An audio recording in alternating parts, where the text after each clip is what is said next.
आपण बैठक व्यवस्था पाहणार आहोत. इथे आपल्याला एक गणित दिलेलं आहे. A B C D E F आणि जी हे एका वर्तुळाकार टेबलाभोवती मध्यभागी तोंड करून बसलेले आहेत. बी हा ए च्या उजवीकडे तिसऱ्या क्रमांकावर बसलेला आहे. एफ हा जी च्या डावीकडे दुसऱ्या क्रमांकावर बसलेला आहे. जी हा सी चा जवळचा शेजारी आहे. बी हा एफ च्या उजवीकडे बसलेला आहे. ई हा एफ चा जवळचा शेजारी आहे आणि ए च्या डावीकडून मोजले तर ए व जी मध्ये किती लोक बसलेले असतील. आता हे 7 व्यक्ती आहेत, ते एका वर्तुळाकार टेबलाभोवती बसलेले आहेत. तर हा आपला वर्तुळाकार टेबल आहे. आता आपण इथे चेअर टाकूया 7 जणांना. 1 2 3 4 5 6 आणि 7 चेअर झालेले आहेत.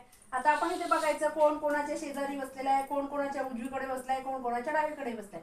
तर पहिला आपल्याला वाक्य दिलेलं आहे, बी हा ए च्या उजवीकडे तिसऱ्या क्रमांकावर बसलेला आहे.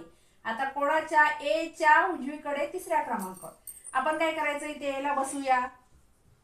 आता ए चं तोंड कुठे असणार आहे? ह्या केंद्राकडे, म्हणजे ही बाजू त्याची उजवी झाली आणि इकडची बाजू डावी झाली.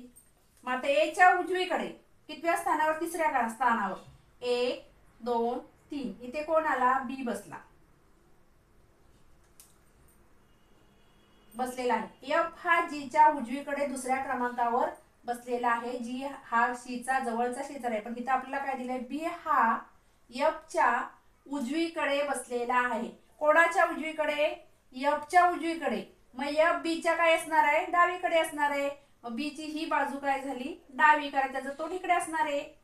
मग इथे आपण दिला एफ. तुम्हाला बाजू माहिती असणं गरजेचं आहे. आता दुसरं दिलंय, ई हा एफ च्या जवळचा शेजारी आहे. बी तर इथून हलणार नाहीये, म्हणजे इथे काय येणार आहे?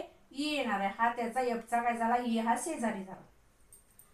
आता पुन्हा आपल्याला इथे काय सांगितलंय बघा, एफ हा जी च्या डावीकडे दुसऱ्या क्रमांकावर आहे.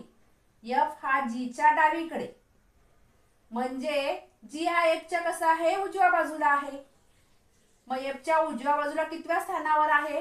दुसऱ्या स्थानावर आहे. हा एक आणि हा दुसरा स्थान, ते काय आलं? जी.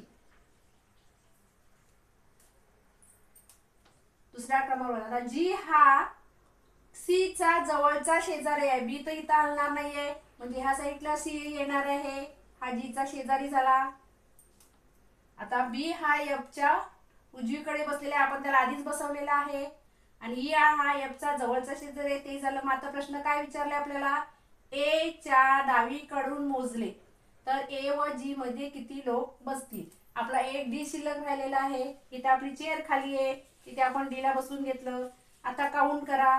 ए च्या डावीकडून, म्हणजे ही ए ची डावी बाजू झाली इकडे तोंड केल्यामुळे. मग 1 2 हा जी. किती मध्ये बसलेल्या आहेत? 2 व्यक्ती बसलेल्या आहेत.